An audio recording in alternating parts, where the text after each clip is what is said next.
The morning sky over New York turned from blue to purple as massive ships appeared in Earth's orbit. They emerged from hyperspace like dark clouds blocking the sun, their metal hulls reflecting the morning light. The Dominion fleet had arrived, and Earth would never be the same. In the United Nations Emergency Council chamber, Ambassador James Walker watched the main screen with calm eyes, while others around him whispered in fear. The ships above were bigger than anything humans had built, each one large enough to cover a small city. "They're requesting to speak with Earth's leaders," said Robert, the communications officer. His hand shook slightly as he worked at his station. "They're using basic radio signals. I think they want us to know they're here." Walker straightened his simple blue tie and nodded. "Tell them we'll meet. We've prepared for this day." He spoke softly, but everyone in the room heard him. That's why they chose him as humanity's representative. He stayed calm when others panicked. 3 hours later, Walker stood in the grand UN meeting hall, watching as the alien delegation teleported in. The Dominion representatives were tall, their armor gleaming under the lights. Their leader, Commander Vex, stood nearly 8 feet tall, looking down at the humans with 4 golden eyes. "You are surprisingly calm," Vex said through a translator device. "Most species tremble when we arrive." Walker smiled gently. "We've been watching the stars for centuries, waiting to meet our galactic neighbors. This is a happy day for humanity." Vex walked around the room, studying the artwork on the walls, paintings of peace conferences and humanitarian missions. "We've observed your planet for some time. No orbital weapons, no defense platforms, no war fleets." He turned to face Walker. "Your people are either very foolish or very weak." "We choose to focus on peaceful development," Walker replied.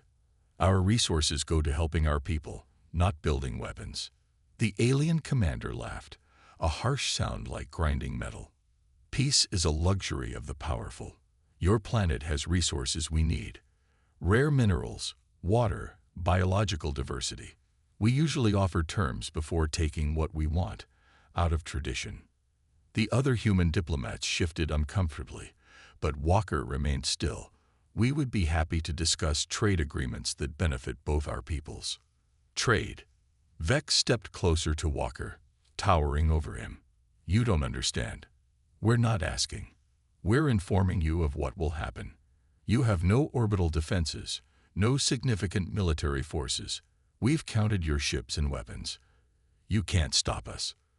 Walker looked up at the alien commander, still wearing that gentle smile.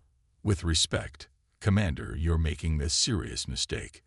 We are peaceful, yes, but that doesn't mean what you think it means. You have 24 Earth hours to prepare your leaders for surrender," Vex announced. "We will take what we want with or without your cooperation. Those who resist will be removed." As the alien delegation prepared to teleport back to their ships, Walker spoke one last time. "Commander Vex, let me be clear. We don't want conflict. We've never wanted conflict. That's why we chose a different path. I strongly suggest you research why humans have never needed orbital weapons to feel secure." "Empty words from a weak species," Vex replied. 24 hours, Ambassador. Choose wisely." The aliens vanished in flashes of light, leaving the humans alone in the great hall. Robert rushed to Walker's side. "Sir, what do we do? They're right about our defenses. Everyone can see we don't have military stations or war fleets." Walker pulled out his phone and pressed a single button. "Activate Protocol Guardian," he said quietly. "And Robert, they're wrong about our defenses. They're wrong about everything. They just don't know it yet." Above the Earth, the massive Dominion ships floated like dark stars, their weapons primed and ready. But deep beneath the Earth's surface, in hidden chambers and secret facilities, humanity's real power began to wake up. The invaders would soon learn why humans never needed to show their strength to feel safe. They would learn that peace was a choice, not a weakness. Deep inside Mount Cheyenne, Admiral Tom Reed walked through steel corridors that officially didn't exist. The room he entered was filled with screens showing the Dominion fleet above. 50 ships, each one carrying enough firepower to level a continent. But the Admiral wasn't worried. "Status report." He called out to the room full of operators. "Guardian systems are at full power," said Mary from her station. "All facilities report ready. The shield network is charged and waiting." Her fingers moved across 3 keyboards at once, checking systems that the Dominion didn't know existed. The Admiral nodded and pressed a button on the wall. A large screen lit up, showing Ambassador Walker in the UN building. "James, the systems are ready. Should I show you what we got down here?" Walker's image smiled. "Please do, Admiral. I think it's time we let our friends upstairs know what they're dealing with." The Admiral pressed another button, and the wall behind him opened up. Walker's eyes widened as the camera panned across an enormous underground chamber. Inside, machines unlike anything the public had ever seen hummed with power. They were smooth, almost beautiful, with no sharp edges or weapons in sight. While everyone thought we weren't building defenses, the Admiral explained, we were just building them differently. No weapons, no warships, something much better. The camera moved to show massive computers running complex calculations. 50 years ago, we realized something important. The best way to stay peaceful was to make sure no one could hurt us. Not by fighting back, but by making attacks impossible. In another part of the facility, engineers worked on what looked like silver mirrors, but they bent light in impossible ways. "Perfect defense," the Admiral continued. "That's what we worked on. While other species built bigger guns, we learned how to make energy simply." "Stop." Walker nodded on the screen. "The Dominion needs to understand what they're facing. Can you send me the files?" "Already done." "But James." The Admiral's face grew serious. "Be careful how much you show them. Some people don't handle feeling powerless very well." An hour later, Walker sat across from Commander Vex in the UN building's main conference room. The alien leader looked bored, probably thinking this was a surrender meeting. "You have something to show me?" Vex asked, his translator making his voice sound tired. "Make it quick. My ships are getting ready." Walker opened a simple folder on the table. "Before you make a huge mistake, you should see what happens when someone attacks Earth." He pushed forward a tablet showing a video from 10 years ago. On the screen, a massive asteroid headed toward Earth. Scientists had said it was big enough to cause an extinction event. The video showed the asteroid approaching, and then simply stopping, not breaking apart, not exploding. Just stopping, like it hit an invisible wall. "Impossible," Vex whispered. "We call it the Guardian Shield," Walker explained. "No energy weapon can get through it. No solid object either. The more force you use against it, the stronger it gets." He showed another video, this one of a nuclear test where the explosion curved back on itself, contained in a perfect bubble of force. "You're lying." Vex stood up, his armor clanking. "No species has this technology. We would know." "You didn't know because we didn't show anyone," Walker said quietly. "We didn't want to scare people. We didn't want anyone to feel threatened. Being peaceful means sometimes keeping your strength hidden." The alien commander's 4 eyes blinked rapidly. "If you have such power, why hide it? Why not rule the galaxy?" Walker smiled sadly. "Because we don't want to rule anything. We just want to live in peace. There's more strength in restraint than in conquest, Commander. That's something humanity learned a long time ago." As if to prove his point, alarms suddenly blared. One of Vex's ships had launched a test missile at Earth's atmosphere. Everyone watched the screens as the missile approached and vanished. Not with a bang or a flash, but with a gentle ripple of light, like a stone dropping into a calm pond. "That," Walker said softly, "was setting one. Would you like to see what else we can do? Or would you prefer to talk about peaceful trade?" For the first time since arriving, Commander Vex looked afraid. Commander Vex stood on the bridge of his flagship, watching Earth spin below. His hands gripped the command rail so hard that the metal creaked. The test missile's failure had shaken him, but he refused to show weakness. "Launch a full strike against their largest city," he ordered. "Not to hit it, just to show them what we can do." 20 missiles streaked toward New York City, their trails making bright lines in the sky. On the ground, people pointed up at them, but no one ran. No one screamed. They just watched and waited. In the UN building, Ambassador Walker got a call from Admiral Reed. "They're testing us again," the Admiral said calmly. "Should we show them level 2? Walker watched the missiles through his office window. "Yes. But remember, no harm to their ships or crews. We're teaching, not punishing." High above the city, the missiles suddenly stopped. Then, one by one, they transformed. Their metal shells folded like paper, turning into beautiful silver birds that flew in circles before dissolving into sparkles of light that rained down harmlessly. The people in the streets below clapped and laughed. Children tried to catch the sparkles like they were snowflakes. On his ship, Vex smashed his fist into a screen. How are they doing this?" His science officer spoke quietly. "Sir, we're detecting energy readings unlike anything we've seen. It's not just stopping our weapons, it's changing them. The power needed for that, it's beyond our understanding." In the UN building, Walker prepared for another meeting. This time, all of Earth's major leaders would face the Dominion together. As they gathered in the Great Hall, the air felt heavy with purpose. The Dominion delegation arrived, but this time Vex wasn't just angry, he looked worried. His soldiers kept looking around nervously, as if expecting an attack. "Your demonstration was impressive," Vex admitted, "but you must understand, the Dominion cannot appear weak. We will use everything in our power to break through your defenses." The president of the World Council, an older man named John, spoke first. "That would be a mistake, Commander.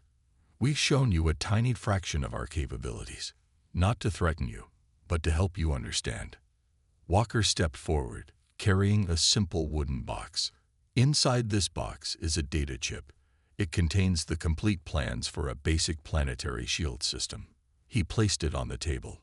"We're offering it to you, freely. No conditions." Vex stared at the box.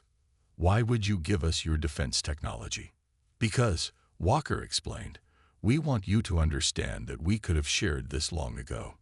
We could have given every species the ability to defend themselves. But we waited, watching to see who would choose peace on their own." The alien commander's 4 eyes narrowed. "This is another trick. No species gives away their greatest technology." John smiled gently. "We're not giving you our greatest technology, Commander. This is just the basics. Level 1 stuff. Enough to protect your own worlds without threatening others." Vex slammed his hand on the table. "The Dominion will not be manipulated. You have 1 hour to surrender, or we will unleash our full power against your world." As the aliens stormed out, Walker turned to Admiral Reed's image on the screen. "They're going to attack." The Admiral nodded. "The Guardian shield is ready. All 7 levels." "Let's hope we only need level 3, Walker said quietly. "Any more than that might scare them too badly." Outside, the Dominion ships began to move into attack formation. Their weapons powered up, creating a light show that was visible even in daylight. But on the ground, life continued normally. People walked their dogs. Children played in parks. Street vendors sold hot dogs. Because humans knew something the Dominion was about to learn. True power isn't about what you can destroy. It's about what you can protect. And Earth was very, very good at protection. The sky turned red as all 50 Dominion ships opened fire at once. Energy beams, plasma bolts, and missiles filled the space between the fleet and Earth. From the ground, it looked like a deadly light show. In the Mountain Command Center, Admiral Reed watched calmly. "Enable level 3 shields," he ordered. "Let's show them what happens when you attack a peaceful world." Mary typed commands into her console. "Level 3 active, sir. The Guardian shield is responding." The first wave of attacks hit Earth's atmosphere, and that's when the real show began. The energy beams bent like rubber bands, twisting into complex patterns. The plasma bolts transformed into spinning rings of light. The missiles turned into butterflies made of glowing metal. Earth's shield wasn't just stopping the attacks, it was turning weapons into art. On the Dominion flagship, Commander Vex couldn't believe his eyes. Impossible. Nothing can redirect energy weapons like that. His science officer stared at her readings. Sir, the humans, they're not just blocking our attacks. They're catching the energy and reshaping it. I've never seen anything like it. In New York, Ambassador Walker stood in Times Square with thousands of others, watching the display. Children pointed excitedly as missile butterflies danced through the sky. Street vendors sold Invasion Day hot dogs at regular prices. The message was clear. Humanity wasn't even scared. Sir, Robert said, running up to Walker with a tablet. The Dominion is trying something new. They're targeting our shield generators. Walker smiled. But we don't have shield generators, Robert. That's what makes the Guardian shield special. It comes from everywhere and nowhere. High above, the Dominion ships changed formation. They focused all their firepower on one spot, hoping to break through. The combined energy could have cracked a small moon. Instead, the attack struck the shield and spread out like ripples in a pond. The energy transformed into a massive aurora that wrapped around the whole planet, turning the sky into a rainbow light show. In the command center, Admiral Reed got a call from Walker. They're starting to understand, Walker said.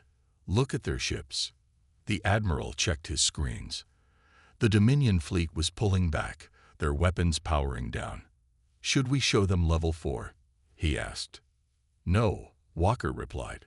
Level 3 scared them enough. See, they're learning that bigger attacks just make prettier lights. Commander Vex's voice boomed across all communication channels. How are you doing this? Where are your weapons? Where are your defense stations? Walker answered him calmly. We don't need them, Commander. The whole Earth is a shield. Every grain of sand, every drop of water, every breath of air, all working together to protect life. Not just human life, all life. To demonstrate, he sent a signal. Around the Earth, the Guardian shield became visible for just a moment. It looked like a soap bubble around the planet, shimmering with every color imaginable. The Dominion ships scanned it frantically. There's no technology we can detect, Vex's science officer reported. It's like the Earth itself is protecting them. Now you're beginning to understand, Walker said. Humanity spent centuries learning how to work with nature, not against it. Our shield isn't a machine. It's life itself, programmed to protect life.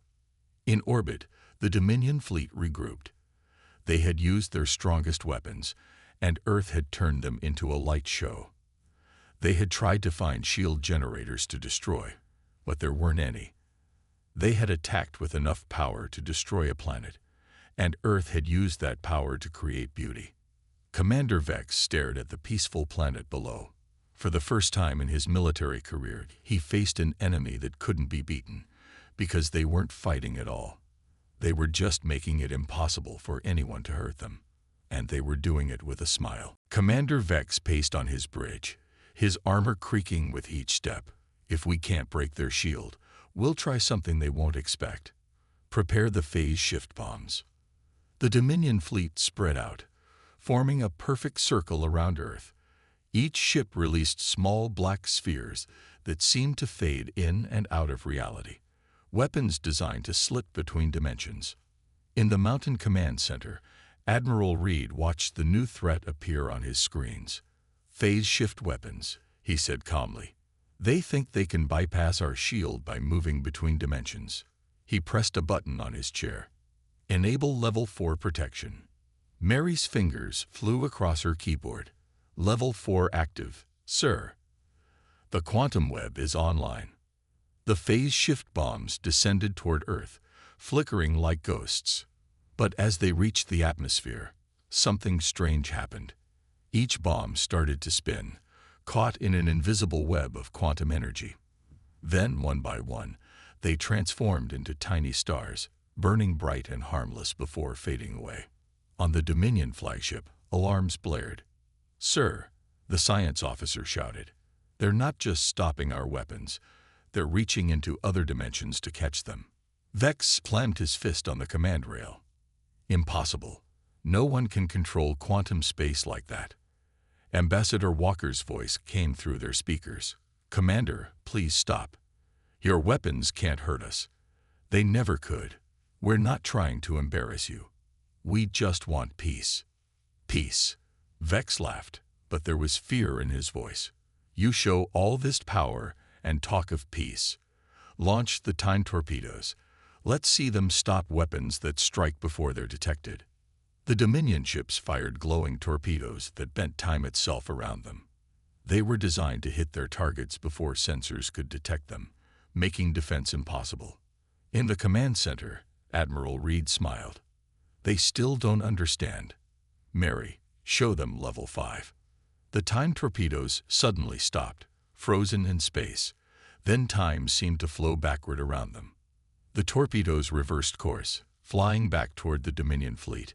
But instead of exploding, they transformed into clouds of golden dust that spelled out words in space.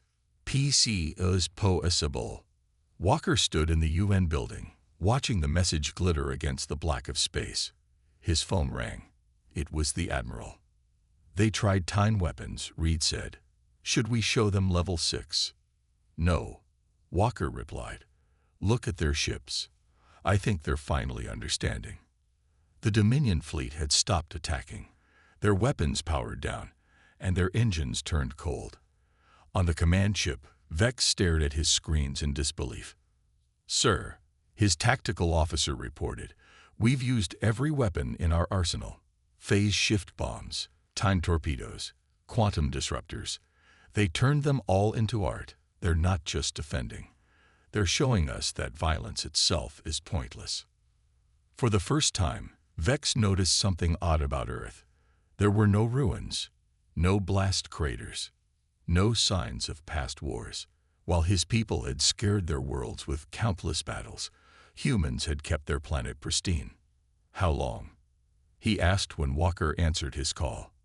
"How long have you had this power?" "Centuries," Walker replied simply. "We developed it after our last World War. We decided that the best way to prevent war was to make it impossible, not by having better weapons, but by having perfect protection." In orbit, the Dominion fleet gathered closer together, like animals seeking safety in numbers. They had come to conquer a peaceful world, only to discover that peace wasn't weakness, it was the ultimate strength. And on Earth, life continued normally. People watched the light show in the sky. Children played in parks, and street vendors still sold hot dogs, because humans knew something that the Dominion was finally learning. True power isn't about what you can destroy. It's about what you choose not to destroy. Commander Vex stood in the UN building's Great Hall, but this time he wasn't giving orders. His armor, once shiny and proud, seemed dull under the lights. Behind him, screens showed his fleet floating harmlessly in orbit, surrounded by the lingering golden dust of their last failed attack. "I don't understand," he said quietly. "You could have conquered the galaxy with this power. Why didn't you?" Ambassador Walker smiled and pressed a button on the table. The floor turned transparent, revealing a vast chamber below filled with softly glowing crystals. "Let me show you why," he said. "This is the heart of our defense system." Admiral Reed joined them, walking out of a side door. "Those crystals," he explained, "are quantum computers, but they don't run on electricity or light. They run on life itself." The alien commander stepped back. "Life itself? What does that mean?" Walker held up a small crystal. Inside, tiny points of light danced like stars. "Every living thing on Earth contributes to our defense. Every heartbeat, every breath. Every growing plant adds its energy to the shield. We don't power our defenses with weapons or reactors. We power them with life." On the screens above, the Dominion fleet sensors showed new readings. The entire Earth was glowing with a soft, pulsing light, like a heartbeat. "That's impossible," Vex whispered. "No species has ever." "Because they never tried," Reed interrupted. "Everyone else looked for better ways to destroy. We looked for better ways to protect. And we found that life itself is the strongest force in the universe." Walker nodded. "Think about it, Commander. What's stronger? A weapon that can destroy a city, or a shield powered by every living thing in that city working together? What's more powerful? A fleet of warships, or an entire planet's ecosystem acting as one to protect itself?" Mary's voice came through the speakers. "Sir, I'm detecting changes in the Dominion ships. They're powering down their weapons. All of them." Vex slumped in his chair. "You could have destroyed us at any time, couldn't you?" "No," Walker said firmly. "That's what you still don't understand. Our technology can't destroy anything. It can only protect, only preserve life. That's its purpose, written into its very code. We couldn't hurt you even if we wanted to." The Admiral brought up new images on the screens. Peaceful scenes from Earth's cities. "Look at our world, Commander. We have no weapons because we don't need them. We have no armies because there's nothing to fight. We turned our entire planet into a shield that protects all life, not just human life." In orbit, the Dominion fleet's sensors detected something new. Earth's shield wasn't just around the planet. It extended into space, gently protecting even the attacking ships. "The shield," Vex said, suddenly understanding. "It's been protecting our ships too, hasn't it? Even when we attacked." Walker nodded. "Of course, your ships are full of living beings. Our shield protects all life, without exception. That's why your weapons couldn't hurt us. Because deep down, you're alive too, and the shield protects you from your own attacks." The commander looked out the window at the peaceful city below. For the first time, he saw Earth not as a target, but as something entirely new, a world that had solved the puzzle that had haunted his people for generations. "How?" he asked simply. "How did you create this?" Walker smiled. "That's what we've been trying to tell you since you arrived. We'll share it with you freely. Because the only thing better than being protected is protecting others," Reed finished. And in space, Earth continued to glow with its soft, living light. Not a weapon, not a threat, but a beacon of what was possible when a species chose to protect rather than destroy. 1 month after the failed invasion, Commander Vex stood in a different room of the UN building. Gone was his battle armor, replaced by formal diplomatic robes. Through the windows, he could see Central Park, where a Dominion ship now rested peacefully, turned into a museum and cultural center. "The first shipment of shield crystals has arrived at your homeworld," Walker said, checking his tablet. "How are your people responding to them?" Vex touched one of the crystals on the table. It glowed softly at his touch, responding to his life energy. "They're amazed. Our scientists still can't believe you just gave us this technology." Admiral Reed entered the room, carrying fresh coffee for everyone. A drink the Dominion visitors had quickly grown to love. "Remember, those are just the basic shield units. Level 1 protection. You'll need to grow your own living crystal network to reach the higher levels." "Grow?" Vex asked, taking a sip of coffee. "You mean they're actually alive?" Walker nodded. "The crystals are like seeds. Plant them in your world. Let them connect with your people, your animals, your plants. The shield will grow stronger as more life joins the network." On the screens around them, images showed Dominion worlds installing their first shield crystals. Already, soft protective bubbles were forming around their cities. But unlike Earth's shield, these were still young, still learning. "Our people keep asking," Vex said quietly, "why didn't humans use this power to rule? You could have demanded anything from us." Mary walked in, carrying new readings. "Sir, the Dominion shields are growing faster than expected. Their people have really embraced the technology." Walker smiled. "That's why we didn't try to rule, Commander. Because this only works when people choose it freely. Force someone to be peaceful, and you're not really creating peace. We learned that lesson centuries ago. Reed added, "True peace can't be enforced. It has to be chosen." That's why we waited, watching the stars, ready to share our discovery when others were ready to understand it. Outside, a group of Dominion children played with human kids in the park. Their laughter carried through the windows. One of the alien children fell, and immediately, a gentle field of energy cushioned their fall. Earth's shield, responding automatically to protect life. "Next week," Walker said, checking his schedule, "we start training your engineers on Level 2 shield harmonics. But remember, the shields will only advance when your society is ready. You can't force it." Vex watched the children playing. "We've already closed our weapon factories, turned our warships into exploration vessels." He laughed softly. "It's strange. We came to conquer Earth, but instead, you conquered war itself." Reed finished. "That's how it worked for us too. Once we realized we could make conflict impossible, we found better things to do with our time and energy." Mary's console beeped. "Sir, we're getting calls from 12 other species.